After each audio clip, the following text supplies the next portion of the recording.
Sound me tunes. Yo, Q Daddy. Tough Jones on the beat. Lala. Yo, Artit. Yo, TvC.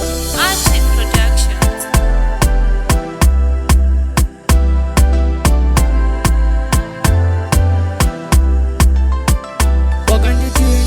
Sifona bokata repay mwe une zvavakabata kurwadzisa moyo zvekusvika kurwatata. I guess my feelings angu akatonzwa bata pirori wami ndiri kukufunga for you ndakusuwa ndakuda zveshuwa usatireve makuwa why you want the pressure remember your friends akamondiseka zvitinzi lala dai wangu watomonditi admire Kadembo waiva pirori pawakazowana mdara kanyemba chaiva chibebi kozi kukanganwa ndenge ndiri kukanganwa.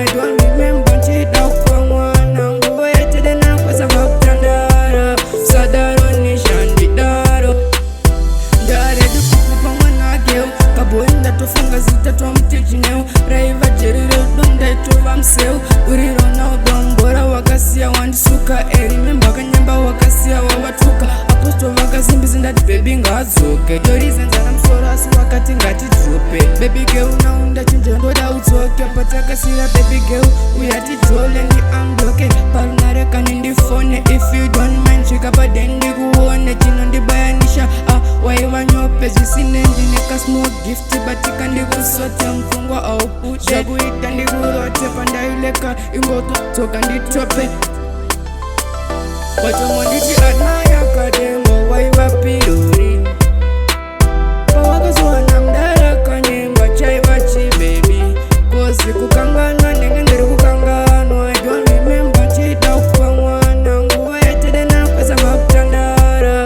sadaro nisha ndidaro watomonditi admire Kadembo waiva pirori pawakazowana mdara kanyemba chaiva chibebi kozi kukanganwa ndenge ndiri kukanganwa. I don't remember nchida kupa mwana nguva yetede nakwasanga kutandara sadaro nisha ndidaro mabesi echirumeno unenge watova joki ndaka anfloa una mavenderobi remember paya ndichikutika une mahobi waiva troublemaker wakambotsara boki wachinja zita wakutozviti odi ndokwisa mbara wishiye kutenga fodi pawakasvika kunashi maplanzi ese gonyi ndovogaya pawakandichita nabe watomonditi admire Kadembo